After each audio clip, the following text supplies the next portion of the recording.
तो कल हमने डिस्कशन किया था कि जो भी लिविंग बीइंग्स हैं, प्राणी, उनकी अलग अलग कैटेगरीज़ हैं। वो अलग अलग कैटेगरीज़ में, अलग अलग स्पीशीज़ में कैटेगराइज्ड है और उनकी उस हिसाब से चेतना होती है। हमने बहुत सारे एग्जाम्पल देखे थे कि एक जो पेड़ का एग्जाम्पल लिया था हमने। एक जो ट्री होता है उसकी कॉन्शियसनेस बहुत ज़्यादा निम्न होती है। वो पूरे टाइम खड़ा रहता है, धूप में खड़ा रहता है, बारिश में खड़ा रहता है, ठंड में खड़ा रहता है, बर्फ़ में खड़ा रहता है, फिर भी वो क्या समझता है कि वह सुखी है। तो जीव जिस भी कैटेगरी में है, जिस भी कॉस्ट्यूम में है, उसे जैसा देह मिला है, वो समझता है कि वो उसमें संतुष्ट है, उसमें वो खुश है। लेकिन असल में देखा जाए तो जो मनुष्य हैं उस ही में ये चीज़ जानने की चेतना है, एलिवेटेड कॉन्शियसनेस जिसे बोलते हैं, उच्च चेतना, उच्च स्तर की जो चेतना है वो सिर्फ मनुष्य में है। वो ही ये चीज़ जान सकता है कि असलियत में सही चीज़ों में ऐसी कौन सी सही चीज़ है जहाँ सच में सुख है। ये ठीक बात सिर्फ मनुष्य ही देख सकते हैं। तो अब हम आगे बढ़ेंगे। कल का सेशन अगर अटेंड नहीं किया तो रिकॉर्डिंग सुन सकते हैं, आगे हम देखेंगे। इस प्रकार सुख की अलग अलग श्रेणियां होती हैं, किंतु इन सब में सर्वोच्च सुख क्या है? तो देखिए, हमने अलग अलग देखा कैटेगरीज कि अलग अलग जो प्राणी हैं अलग अलग योनियों में हैं और उसके हिसाब से उनकी अलग अलग चेतनाएं हैं जिसमें वो अलग अलग चीज़ों में सुख देखते हैं। हमने देखा था एक जो पिग होता है, सुअर, उसका सुख किस में होता है? मल खाने में। उसके लिए सबसे बढ़िया चीज़ वो होती है। अगर हम उसे देशी घी की मिठाई देंगे तो वो उसे नहीं खाएगा। क्यों? क्योंकि उसकी ऐसी चेतना नहीं है, उसकी चेतना इतनी नीचे है कि वो नीचे की जो चीज़ें हैं उसमें ही अपना सुख मानता है। ऐसे ही जितनी भी श्रेणियां हैं उसमें अलग अलग जो व्यक्ति हैं, अलग अलग जो प्राणी हैं, व्यक्ति नहीं, अलग अलग जो प्राणी हैं उनकी अलग अलग चीज़ों में सुख है उस हिसाब से। तो देखिए श्री कृष्ण अर्जुन से क्या कहते हैं? सुखमात्यंतिकं यत्तत् बुद्धिग्राम्यं अति इंद्रियं वेत्ति यत्र न चैवायं स्थितश्चलति तत्वतः। उस परमानंद की स्थिति समाधि अवस्था। समाधि अवस्था मीन्स सेल्फ रियलाइजेशन वाली जो स्टेज होती है। देखिए, सेल्फ रियलाइजेशन वाली स्टेज कब होती है? जब व्यक्ति को पूरी तरह से ये कंफर्म समझ आता है कि ये जो जगत है ये हमारे रहने की जगह है ही नहीं। यहाँ सब कुछ सिर्फ क्षणिक है, कुछ क्षण के लिए हमें मिलता है और हमें लगता है कि हम इससे सुखी हो जाएंगे। जैसे अगर आपको 2 मिनट के लिए 2 करोड़ रुपए दिए जाए और फिर से आपसे छीन लिए जाए तो कैसा लगेगा आपको? कितना खराब फेस बनाएंगे हम सबसे पहले तो ऐसा ही तो हो रहा है। कुछ समय के लिए हमें यहाँ पर चीज़ें दी जाती है और फिर वापस से हमसे छीन ली जाती है और व्यक्ति समझता है कि मैं सुखी हो जाऊंगा। तो समाधि अवस्था ये है में साधक दिव्य इंद्रियों के द्वारा अनंत दिव्य सुख का अनुभव करता है। देखिए, दिव्य इंद्रियों का अर्थ क्या होता है? हमारे जो सेंसेस हैं जब वो कंट्रोल्ड हो जाते हैं, हम एकदम उन्हें सीमित कर लेते हैं। देखिए, कंट्रोल सेंसेस जब हो जाते हैं तो ऐसा नहीं है कि हमें उन्हें ज़बरदस्ती दबाना पड़ता है। जैसे हम एकादशी को फास्ट करते हैं तो हमारा जो अन्न खाने की इच्छा होती है हम उसे ज़बरदस्ती दबाते हैं। ऐसा तो है नहीं कि अन्न खाने की इच्छा पूरी तरह से मर गई हो। हाँ, ऐसा होता है कि खाने का मन नहीं करता है, पर ऐसा तो नहीं है ना कि बिल्कुल ही विरक्ति हो गई है उससे, खाएंगे ही नहीं। तो वो जो है वो दिव्य इंद्रियों वाली स्टेज नहीं होगी। दिव्य इंद्रिय वाली स्टेज क्या होती है, जिसमें हमारे सेंसेस कंट्रोल में आ गए और हमें कुछ भी प्रयास नहीं करना पड़ रहा है उनको दबाने के लिए। अपने आप से सारी जो बिना मतलब की इच्छाएं हैं, वासना जिसे कहते हैं, वो सब चली गई है। सबसे इंटरेस्टिंग बात क्या है कि हमारे जो दुखी रहने का, जो हम दुखी है उसका कारण क्या है? हमारे अनकंट्रोल्ड सेंसेस। हमारी जो इंद्रियां हैं वो कंट्रोल में नहीं है, इसी वजह से हम परेशान रहते हैं। आप देखेंगे हमारी जो जीभ है वो कभी उसको ये खाने को चाहिए, कभी वो खाने को चाहिए। हमारी आंखें कभी क्या देखना चाहती है, कभी क्या देखना चाहती है। तो हमारे जो इंद्रियां हैं वो कंट्रोल नहीं है, इसी वजह से तो हम परेशान रहते हैं। इस प्रकार स्थित हुआ साधक सत्य से सभी विचलित नहीं होता। तो देखिए, जब उसकी ये स्टेज आ जाती है तब उसको सत्य क्या पता लग जाता है। हमने देखिए थ्योरेटिकली तो ये चीज़ जान ली है कि हम ये शरीर नहीं है, हम आत्मा है।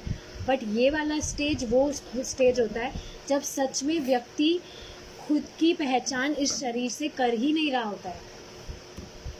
आत्मा के स्तर पर पहुंच जाता है, वो उसे अनुभव होने लगता है। और एक बार जब ये अनुभव होने लगा तो फिर ये जो सच, जो सत्य है, इससे वो कभी भी विचलित नहीं होगा। यदि कोई मानव सुख प्राप्त करना चाहता है तो उसे बुद्धिमान होना आवश्यक है। पशुओं के पास वस्तुतः विकसित बुद्धि नहीं होती, इसलिए वह जीवन का ऐसा सुख नहीं ले सकते जैसा मानव ले सकते हैं। देखिए, जो एक बुद्धिमानी व्यक्ति है वो ही इस चीज को समझ सकता है कि असली सुख कहाँ है।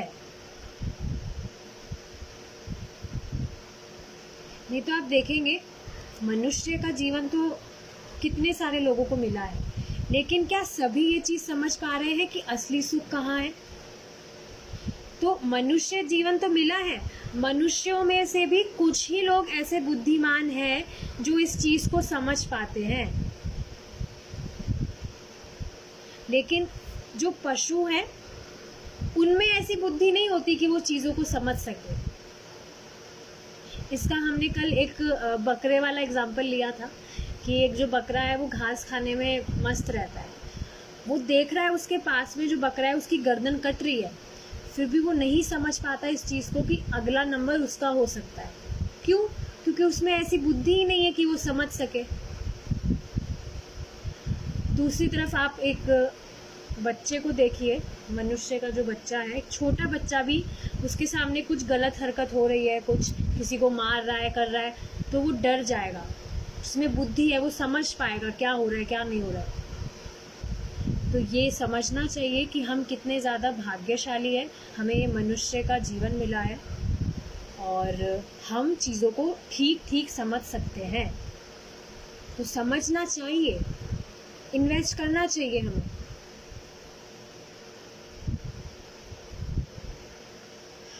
एक मृत व्यक्ति के भी हाथ, पैर, आँख, नाक आदि सब इंद्रियां होती है, फिर भी वह आनंद नहीं ले सकता। ऐसा क्यों?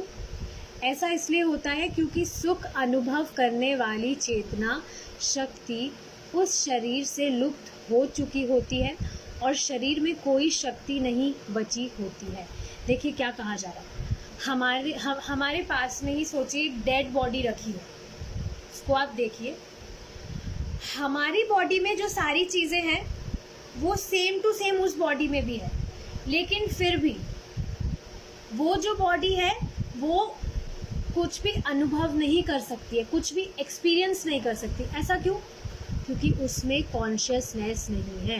अब आप समझ पा रहे हैं, जब भी हमारे साथ कुछ घटना होती है, जैसे हमें भूख लग रही होती है तो हम समझते हैं शरीर को भूख लग रही है, हमारे कुछ लग जाती है, कहीं दर्द होता है तो हमें लगता है शरीर को दर्द हो रहा है, हमें पीड़ा हो रही है, लेकिन ये अविद्या की वजह से होता है। असल में तो हम ये शरीर है ही नहीं, पर फिर भी व्यक्ति समझ रहा होता है कि इस शरीर को दर्द हो रहा है तो मुझे दर्द हो रहा है, तो ये अविद्या की वजह से। अब ऐसा नहीं कहा जा रहा है कि आप मतलब अनकॉन्शियस हो जाइए और अपने शरीर को पीड़ा देने लगिए, नहीं, ऐसा नहीं कहा जा रहा, बस समझाया जा रहा है कि माया की वजह से, अविद्या की वजह से हम समझते हैं कि जो भी शरीर के साथ हो रहा है वो हमारे साथ हो रहा है। अपना ख्याल नहीं रखने को नहीं कहा जा रहा है, ख्याल नहीं रखेंगे तो भक्ति नहीं कर पाएंगे, उसके लिए हमें हमारा ख्याल रखना है।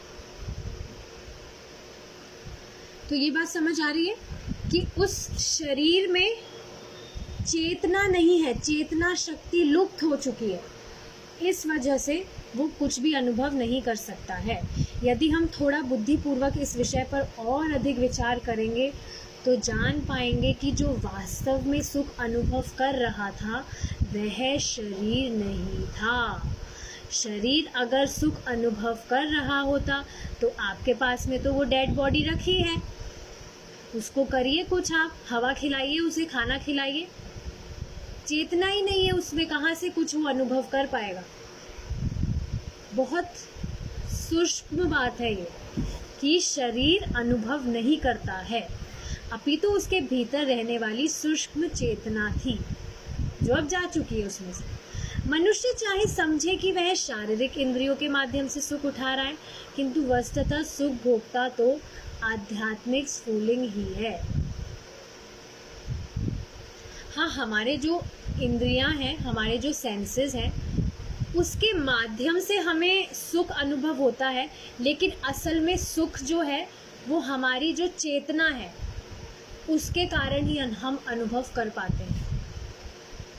उस फीलिंग में सदा आनंद भोग करने का सामर्थ्य रहता है, किंतु भौतिक आवरण के कारण वह सामर्थ्य हमेशा अभिव्यक्त नहीं होता है। अब आप इस बात को समझ पा रहे हैं? भौतिक आवरण का मतलब क्या है? माया की कवरिंग, जिसकी वजह से हम क्या समझते हैं कि जो भी इस बॉडी में हो रहा है हम समझ रहे हैं हमारे साथ हो रहा है, बट ऐसा नहीं होता है। जो एंजॉयर है वो हमारा ये शरीर नहीं है, अल्टीमेटली हमारी आध्यात्मिक स्फुलिंग है, जो कि क्या है? हमारी चेतना, हमारी आत्मा। हमें पता हो या नहीं, उस चेतना स्फुलिंग की उपस्थिति के बिना शरीर के लिए आनंद का अनुभव करना असंभव है। तो क्लियर है, ये डेड बॉडी में कोई भी चेतना नहीं है तो वो कुछ भी एक्सपीरियंस कर ही नहीं सकती है। हमारी बॉडी में चेतना है, इसलिए हम एक्सपीरियंस कर पाते हैं जो भी चीज़ें हमारे साथ होती है। यदि किसी पुरुष को सुंदर मृत स्त्री का शरीर दिया जाए तो क्या वह उसे स्वीकार करेगा? अब देखिए, कोई भी सुंदर एक्ट्रेस आप देख लीजिए, कितनी ही वो विश्व सुंदरी हो, अगर वो मर गई इन सेंस उसके देह में से सोल चला गया है, आत्मा चला गया है, तो क्या कोई उसे स्वीकार करेगा? कितनी ही विश्व सुंदरी हो, कभी नहीं, क्योंकि उस शरीर से आध्यात्मिक स्फुलिंग बाहर निकल चुका है। अब आप देख रहे हैं, जैसे इनडायरेक्टली ही व्यक्ति समझे, लेकिन इस शरीर का कोई महत्व नहीं है अगर उसमें चेतना नहीं है तो। पहले आध्यात्मिक स्फुलिंग उसी स्त्री शरीर की देखभाल भी कर रहा था, जब वह आत्म स्फुलिंग निकल जाता है तब शरीर नष्ट हो जाता है। तो ये चीज क्लियर है। इसका तात्पर्य यह हुआ कि यदि आत्मा आनंदोपभोग कर रहा है तो उसकी इंद्रियां भी होनी चाहिए, अन्यथा वह आनंदोपभोग कर कैसे सकता है? तो देखिए क्या कहा जा रहा है कि हमारे जो सेंसेस हैं उसी से हम आनंद का जो एक्सपीरियंस है सुख का, वो हमारी इंद्रियों से कर पाते हैं। कैसे? एग्जाम्पल देखिए, हम हमारी जो जीभ है उससे जब हम प्रसाद पाते हैं तो उसी से जब वो टेस्टी प्रसाद हम पाते हैं तब हमें सुख की अनुभूति होती है। या हम हमारी जो आंखें हैं उससे कोई सुंदर दृश्य देखते हैं, उससे हमें सुख अनुभव होता है। तो हमारी जो सेंसेस हैं उसी से हमें सुख का अनुभव होता है। वेद इसकी पुष्टि करते हैं कि यद्यपि आत्मा अणु के समान सूक्ष्म है तथापि वह वास्तव में आनंद का भोगता है। अब देखिए, एक बात बहुत इम्पोर्टेंट समझने की है कि जो आत्मा है वो निराकार नहीं होती है। क्या कहा जा रहा है? अणु के समान सूक्ष्म है, फॉर्मलेस नहीं है, उसका फॉर्म है। हाँ, वो बहुत बारीक होता है कि देखने में भी नहीं आता है, लेकिन इसका मतलब ये नहीं है कि वो फॉर्मलेस है, उसका फॉर्म होता है। और आनंद का भोक्ता भी हमारी आत्मा ही होती है, ये शरीर नहीं होता। जो पदार्थ हमें एक बिंदु से अधिक ना लगे और जिसकी कोई लंबाई चौड़ाई, I missed one line, yes, आत्मा को नापना तोलना संभव नहीं है, किंतु इसका अर्थ यह नहीं कि आत्मा का कोई परिमाण ही नहीं है। क्लियर है कि अगर हम आत्मा को मेजर नहीं कर सकते, इसका मतलब ये नहीं है कि वो फॉर्मलेस हो गई है। इसका एग्जाम्पल हमने देखा था कि जो साइंटिस्ट है उन्होंने क्या किया था, एक व्यक्ति अपना देह छोड़ने वाले थे तो उसे कांच के डब्बे में बंद कर दिया। उन्होंने सोचा हम इसको पैक कर देंगे तो इसमें आत्मा जो है इस डब्बे से बाहर नहीं निकल पाएगी, इसमें ही रह जाएगी, फिर हम रिसर्च कर पाएंगे। लेकिन ऐसा नहीं होता है, आत्मा पकड़ी नहीं जा सकती। उसे आप कहीं पर कितना ही एयर टाइट डब्बे में पैक कर दीजिए, चले जाएगी। तो देखिए साइंटिस्ट कैसी कैसी बुद्धि लगाते हैं बट अनसक्सेसफुली रहते हैं। तो ये चीज़ है, उसको नापा नहीं जा सकता है, तो इसका अर्थ ये नहीं है कि वो निराकार हो गए। जो पदार्थ हमें एक बिंदु से अधिक ना लगे और जिसकी कोई लंबाई चौड़ाई भी दिखाई ना दे, उसे भी यदि हम अणुवीक्षण यंत्र से देखें तो उसमें हमें लंबाई चौड़ाई दोनों दिखाई देगी। इस प्रकार आत्मा का भी अपना परिमाण होता है, पर हम उसका अनुभव नहीं कर सकते। और इसका कारण क्या है? हमारी अविद्या। जब हम कोई वस्त्र खरीदते हैं तो उसे शरीर के अनुरूप बनाया जाता है। क्या कहा जा रहा है कि जब हम हमारा कोई ड्रेस सिलने के लिए देते हैं उसका कोई मेजरमेंट दिया जाता है। ऐसा तो है नहीं कि कुछ भी मतलब सिल देगा टेलर। एक परफेक्ट मेजरमेंट लेता है, उसके हिसाब से वो स्टिचिंग करके रेडी करके हमें देता है, राइट?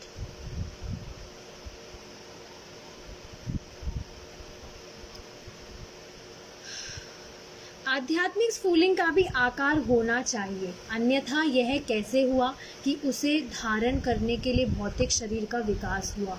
देखिए बहुत सटल पॉइंट है ये। अगर ये चीज़ समझ में भी नहीं आ रही है कि आत्मा का फॉर्म कैसे है, तो अब ये चीज़ समझ में आनी चाहिए कि हमें ये जो कॉस्ट्यूम मिला है, जैसे कि हम इस बॉडी पे ड्रेस पहनते हैं तो एक फॉर्म है तभी उस पर हम ड्रेस पहन पा रहे हैं। ध्यान से सुनिए तभी समझ पाएंगे। वैसे ही हमारी आत्मा का भी कुछ फॉर्म है तभी उस पर हम ये कॉस्ट्यूम धारण कर पा रहे हैं। Are you getting my point? जैसे हमारा ये बॉडी है, ये शरीर है, हम इस पे ये ड्रेस पहनते हैं, हमारे बॉडी का कुछ फॉर्म है तभी हम इस पे ड्रेस पहन पा रहे हैं। वैसे ही आत्मा का भी फॉर्म है तभी उस पे हम ये शरीर रूपी कॉस्ट्यूम धारण कर पा रहे हैं। अगर निराकार आत्मा होती तो ये आकारी शरीर कैसे हम धारण कर पाते उसको? तो ये चीज़ यहाँ पर बताई जा रही है। निष्कर्ष यह है कि दिव्य आत्मा निर्विशेष नहीं है। यह यथार्थ में एक व्यक्ति है। ईश्वर एक वास्तविक पुरुष है और उनका सूक्ष्म अंश कौन है? हम, राइट? जो भी जीव है वो भगवान के सूक्ष्म अंश है। उसके होने के कारण आत्मा भी एक व्यक्तित्व है। यदि पिता में निजी स्वरूप और विशिष्टता है, विशिष्टता मतलब क्या होता है? कुछ विशेष चीज, तो पुत्र में भी ये अवश्य होंगे। और यदि पुत्र में ये है तो हम निश्चित रूप से कह सकते हैं कि पिता में भी ये होंगे। तो इसका एक अगर एग्जाम्पल से समझे, जैसे कोई प्राइम मिनिस्टर है, अब उसका इतना बड़ा पोस्ट है तो ऑफ कोर्स उसका जो बेटा है उसकी भी पूछताछ होगी। प्राइम मिनिस्टर का बेटा है आखिरकार वो। और ऐसे ही हम देखते हैं, अगर किसी के जो बच्चे हैं वो अच्छे पढ़ लिख कर कुछ अच्छा डेजिग्नेशन उन्हें मिल जाता है तो उनके जो पेरेंट्स हैं वो अपने बच्चे के नाम से जाने जाते हैं। तो वही चीज़ यहाँ बताई जा रही है। अतः ये कैसे हो सकता है कि भगवान की संतान होकर हम अपने स्वरूप और विशिष्टता को तो स्थापित करें और अपने परम पिता में उनको नकारें। अतीन्द्रियम शब्द का अर्थ यह है कि यथार्थ आनंद या सुख का अनुभव करने के लिए हमें इन भौतिक इंद्रियों के परे जाना होगा। और भौतिक इंद्रियों के परे कैसे जाएंगे? मौनी बाबा बन के भौतिक इंद्रियों को हम सहमित नहीं कर सकते हैं। हम नियंत्रित रूप से जब भक्ति करेंगे तभी हमारे ये जो सेंसेस हैं, जो घोड़े की तरह उधर उधर भागते रहते हैं, तभी कंट्रोल में आएंगे। Okay, so all right, we will stop here. अगर किसी का कुछ क्वेश्चन है तो पूछ सकते हैं, otherwise we will stop here. Time क्योंकि हो गया है, नेक्स्ट क्लास स्टार्ट होने वाली है। No? All right, thank you so much for coming. We will meet tomorrow if Krishna is willing. Hare Krishna.